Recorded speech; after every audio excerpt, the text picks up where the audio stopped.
Itu Iya. waktu Bapak setelah lulus PhD, Bapak kan sempat mau jadi dosen juga ya di Belgia, tapi Bapak infonya tadi sulit. Sekarang Bapak sudah menjadi dosen, bedanya apa nih Pak kesulitannya? Oke, sebenarnya kesulitannya terutama dari sisi bahasa kali ya. Jadi pada waktu Oh, itu KU Leuven belum punya program internasional. Jadi bahasanya hanya bahasa Belanda. KU Leuven ada di sebelah utara Belgia yang bahasanya bahasa Belanda. Jadi bahasa pengantarnya hanya bahasa Belanda pada waktu itu. Bahasa Belanda saya masih terbatas, sampai sekarang juga masih terbatas-batas. Tapi kemudian beberapa tahun yang lalu KU Leuven membuka program internasional, dan dengan adanya program internasional, program lokalnya pun mereka membolehkan komunikasi dalam bahasa Inggris secara formal, bahasa Inggris. Jadi ya udah mulai banyak dosen-dosen internasional yang jadi dosen di KU Leuven sekarang. Nah, kesempatan itu saya ambil, jadi saya balik lagi ke KU Leuven buat jadi dosen di sini. oh, oke. Berarti waktu PhD itu Bapak international class ya Pak ya? Waktu Bapak PhD? Nah, kalau PhD, oke. Zaman dulu sampai zaman sekarang yang namanya PhD itu nggak ada internasional atau lokal. Oh, Jadi kalau PhD kan eh, interaksinya hanya dengan dosen pembimbingnya, jadi nggak ada masalah. Tapi programnya sebenarnya saya waktu itu program lokal. Jadi pada waktu itu pun kalau ketika saya harus ngambil beberapa mata kuliah yang untuk menunjang PhD, kan biasanya kita gitu ngambil beberapa mata kuliah dari jurusan-jurusan tertentu. Nah, saya duduk di kelas yang pakai bahasa Belanda. Jadi pada waktu itu saya bisa nangkep orang ngomong, tapi waktu itu nggak bisa ngomong berblas. oke. Di Gitu. situ nggak ada kayak di itu ya Pak ya? Kayak di Jerman yang harus minimum B1 ya? Atau berapa gitu levelnya B2. ketika mau kuliah? B2 ya Pak ya? Nah, kalau Mau ada. S1 ada. S1, jadi pada waktu itu ya, untuk kuliah S1, untuk kuliah bachelor, mereka harus punya sertifikat B2. Tapi untuk PhD, sekali lagi karena PhD itu nggak ada perkuliahan formal antara dosen dan mahasiswa, jadi nggak ada persyaratan itu. Oke, oke. Bapak mahasiswanya orang internasional atau ada dari Belgia juga Pak? Yang sekarang, Ya. saya, mahasiswa saya orang Belgia semua. Ada Oh, oke. beberapa exchange student, tapi mayoritas orang Belgia karena mereka, yang saya bilang tadi, di Belgia sudah diizinkan bahasa pengantarnya bahasa Inggris dalam perkuliahan. Jadi saya masih ngasih kuliahnya masih pakai bahasa Inggris, dan mahasiswa-mahasiswanya tapi ya mahasiswa lokal. Oke. Pak, saya penasaran nih Pak, Bapak kan suka sekolah, terus sekarang Bapak menjadi dosen orang-orang Belgia. Apa sih Pak bedanya mahasiswa Belgia dengan mahasiswa Indonesia Pak? Apa ya? Mungkin saya udah nggak update kali ya kalau ditanya bedanya, karena mungkin nggak fair juga saya membandingkan mahasiswa Belgia zaman sekarang sama mahasiswa Indonesia 20 tahun yang lalu ketika saya masih kuliah S1, S2, mungkin nggak fair. Tapi kalau saya mau bandingkan dua hal itu, meskipun nggak fair jelas ya, jadi jangan di diambil jangan diambil hati. Jangan Kalau dijadikan saya patokan ya Pak? jangan jadi patokan, betul sekali. Jadi kalau saya boleh membandingkannya mahasiswa Belgia zaman sekarang dengan mahasiswa Indonesia 20-30 tahun yang lalu, tua banget ya saya. Saya ngelihatnya apa ya?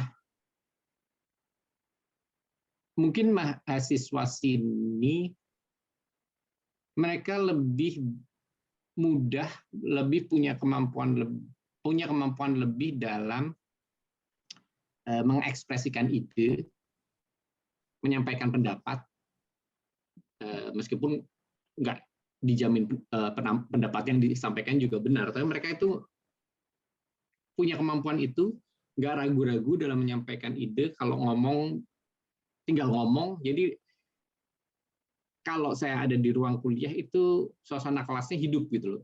mahasiswa nanya-nanya gitu kayak kayak kita dua arah gitu loh, komunikasinya dua arah.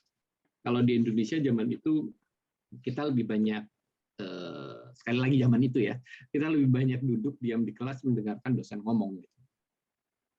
Mungkin perbedaannya yang saya lihat karena anak-anak saya SD-nya di sini di Belgia, SMP-nya di Singapura, jadi saya juga bisa ngelihat dua iklim yang berbeda ya, pendidikan di Eropa dengan di Singapura. Di sini pendidikan dasarnya di SD, ketika anak-anak saya masih SD dulu, mereka itu lebih ditekankan soft skill-nya itu tadi, Mbak. Jadi gimana presentasi, gimana menyampaikan pendapat, gimana menuangkan ide dalam tulisan. Jadi hampir tiap hari itu mereka harus presentasi saat SD. Yang namanya matematik, fisika itu sangat ketinggalan sama orang Asia. Jadi ketika anak-anak itu dulu pindah ke Singapura, mereka keteteran banget yang namanya matematik, fisika kayak gitu keteteran. Tapi ketika disuruh bercerita, disuruh prestasi pada saat SD itu, SD SMP, mereka lancar banget, bagus banget itu. Tapi yang saya amati juga ternyata, entah saya benar atau enggak ya, tapi yang saya amati dari anak-anak saya, ternyata hard skill itu lebih mudah dikejar. Jadi hanya dalam beberapa bulan anak-anak saya udah bisa ikuti ritmenya anak-anak Singapura pada saat itu dalam hal hard skill gitu. Jadi mungkin itu alasannya kenapa mahasiswa-mahasiswa di Belgia mereka lebih mudah dalam mengekspresikan ide, dalam menyampaikan pendapat ya. Karena dari pendidikan dari kecil ya yang mengajarkan itu, saya pikir. Oke. Dan kalau Bapak ditanya nih Pak, kira-kira apakah metode itu sudah bisa cocok nih diimplementasikan di Indonesia Pak? Mulai dari pendidikan dasar kita untuk mengadopsi metode yang ada di Eropa gitu. Karena Bapak tadi bilang bahwa kemampuan hard skill itu lebih mudah untuk dikejar gitu ya. Jadi sepertinya yang di Eropa itu kesannya seperti lebih bagus ya Pak ya. Apakah itu saya sudah nggak berani cocok? bilang gitu. Oke. Saya nggak berani bilang gitu ya. Saya nggak tahu. Tapi kalau ditanya seandainya berandai-andai doang nih ya, berandai-andai doang Indonesia mengadopsi sistem kayak di Belgia gini ya, yang lebih menekankan soft skill. Mungkin tantangannya besar kali ya, Mbak. Saya lihat juga Singapura mereka masih belum seperti itu. Mereka nggak seperti itu. Singapura malah masih mirip-mirip Indonesia yang saya rasakan dulu gitu loh. Masih menekankan ke hard skill. Tapi mungkin kalau mau mengubah paradigma pendidikan di Indonesia, pendidikan dasar di Indonesia ke arah menekankan lebih soft skill, tantangannya mungkin panjang sekali, karena kayaknya kita harus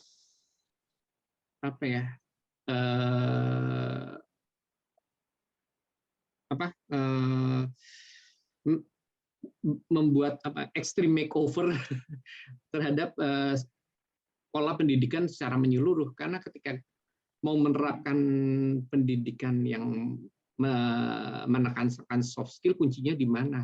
Kuncinya di pendidik. Nah, sementara Indonesia itu gedenya kayak gitu. Luasnya Indonesia itu segitu dari Sabang sampai Merauke. Gimana kita bisa menjamin kualitas pendidik itu yang merata di seluruh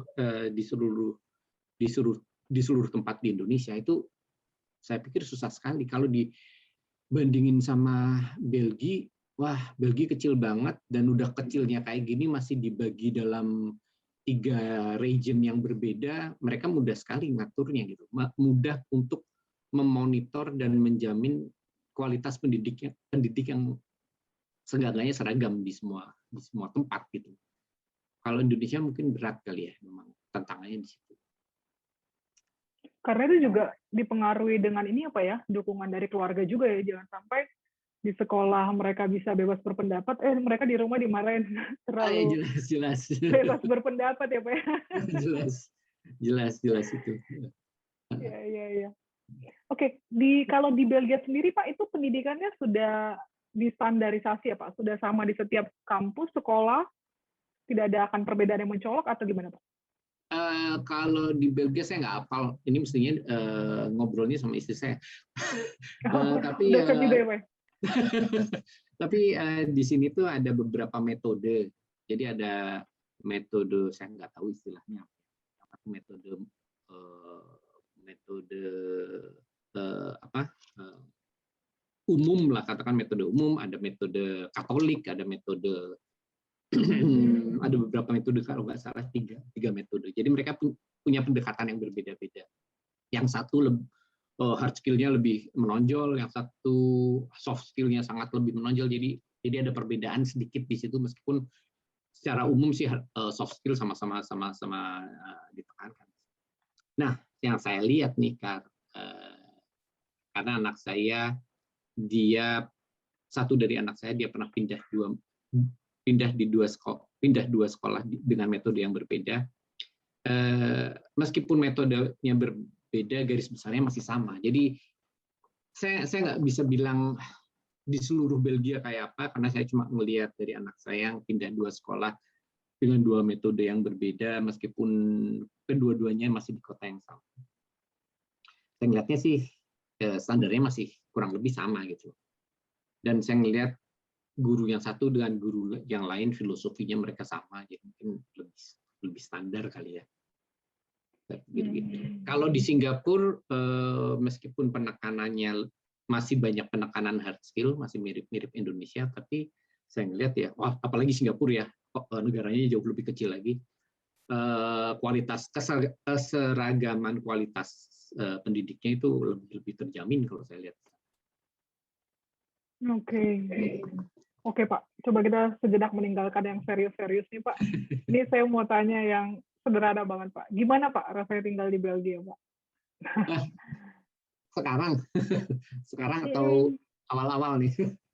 Kalau sekarang boleh sih Pak, oke. Dari ceritakan dari awal sampai sekarang juga boleh Pak. Ya namanya pindah domisili ya.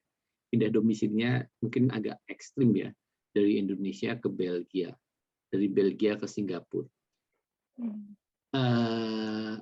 Kulturnya beda banget, kulturnya sangat berbeda. Jadi awalnya ya shock lah, kaget. Kayak apa ya, orang Belgia itu kalau kita baru datang itu akan perasaan pertama yang akan kita rasakan tuh dingin banget orang Belgia. Beda sama orang Inggris katakan. Bahkan kalau kita belum kenal ya sama orang Belgia, kita bilang good morning gitu, mereka nggak jawab, didiemin aja gitu. Siapa lu nggak kenal ini gitu. Nah, jadi pas awal-awal saya datang, angkuh-angkuh sekali sih orang Belgia gitu. Tapi ternyata orang Belgia itu begitu.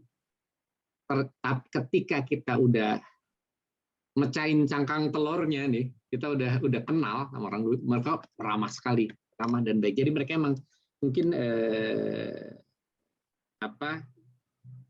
berhati-hati sama orang asing gitu, sangat berhati-hati sama orang asing. Terutama mungkin karena kulturnya Belgia. Belgia itu kan terdiri dari tiga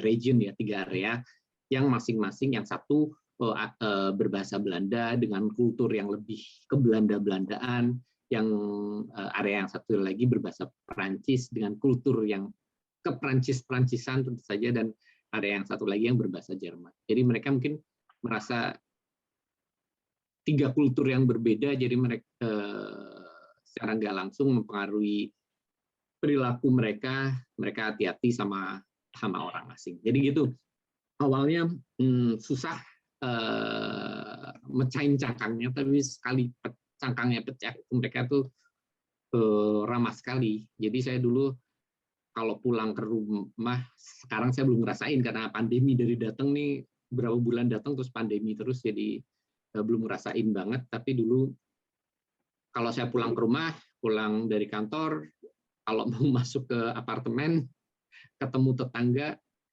pasti saya batal masuk apartemen karena diajak ngopi dulu di luar, ngajak ngobrol dulu gitu.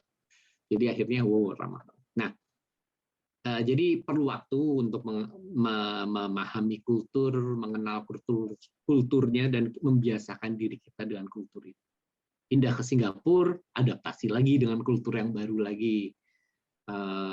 Beda lagi Singapura, ceritanya beda lagi, beda juga dengan Indonesia ya gitulah.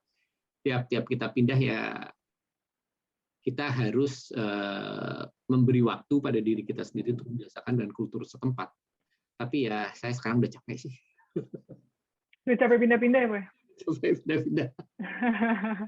Caranya gimana tuh, Pak, mencengcangkan orang Belgia, Pak?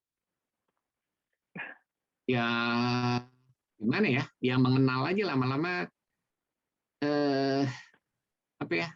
Ya saya tetap saya waktu itu sih simple aja sih. Saya bilang good morning, mereka nggak jawab, tapi saya tetap aja bilang hai hai. Saya tetap sebagai orang Indonesia yang selalu senyum sama orang lain kayak gitulah. Akhirnya mereka lama-lama kenal, mereka mengenal kita, terus ya gitulah, pecah juga akhirnya cangkangnya. Tapi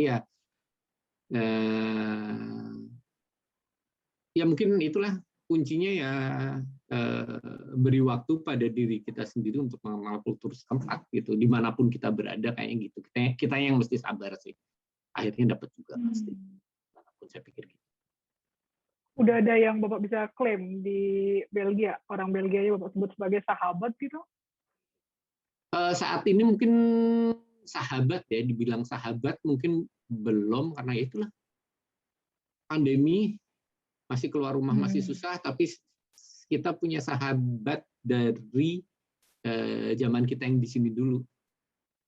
Kebetulan rumahnya tetanggaan ya, sampai sekarang masih kontak-kontak hai-hai kalau di luar, tapi ya masih belum ngopi-ngopi seperti biasa, karena di sini juga di Belgia baru 2 minggu kali ya, 2 minggu 3 minggu mulai agak rileks dengan kondisi pandeminya ini. Baru 2 minggu yang lalu kayak kita boleh buka masker di luar di jalanan.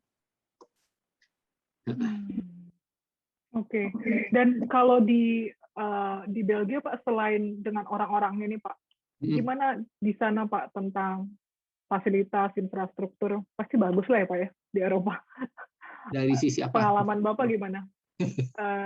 Pengalaman Bapak dan berinteraksi selain dengan orang Belgianya ya, Pak, ya, dengan negara Belgia itu sendiri gitu. Dari sisi Bapak tinggal di rumah, fasilitasnya, infrastruktur di sana, pelayanan servis mereka secara pemerintahan ya untuk mengurus surat ini itu dan sebagainya.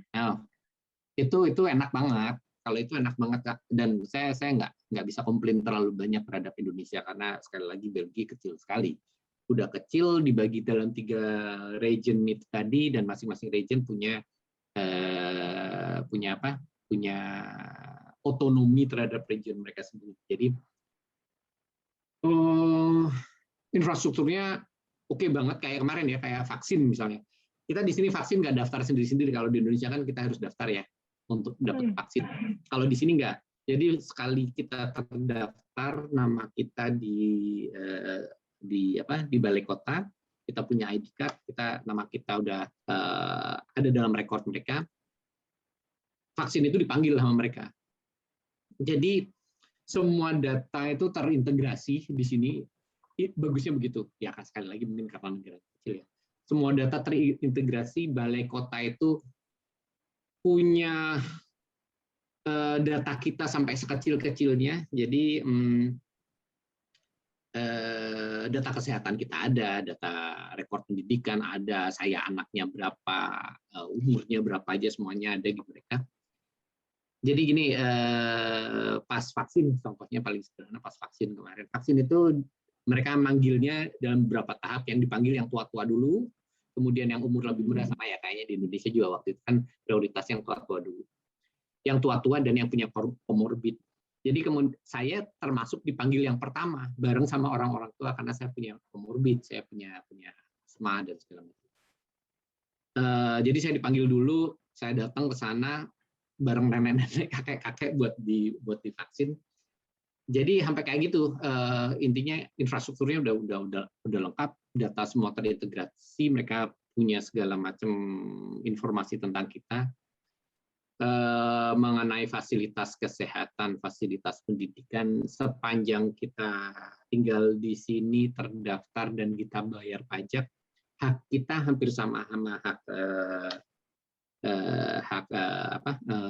orang Belgia. Jadi pendidikan gratis, pendidikan dasar gratis, kesehatan ditanggung. Nggak sampai kayak Jerman sih, Jerman lebih kelewatan lagi, pendidikan gratisnya gratis sama sekali, kesehatan gratis sama sekali, tapi kita masih bayar dikit, tapi ya relatif murah. Beda sama Singapura, misalnya Singapura itu hak citizen sama hak foreigner, meskipun foreigner bayar pajaknya lebih tinggi, haknya tetap beda. Tapi di Belgia kayak gitu sama semuanya, haknya sama. Jadi fasilitas yang kita terima pun sama. Bedanya cuma kita nggak bisa voting kalau ada pemilu gitu aja. Jadi masalah dan bayar pajaknya juga sama besarannya Pak dengan warga lokal. Sama dan besar. Iya besar banget ya kalau di Eropa ya. Bapak masih warga negara Indonesia kan Pak?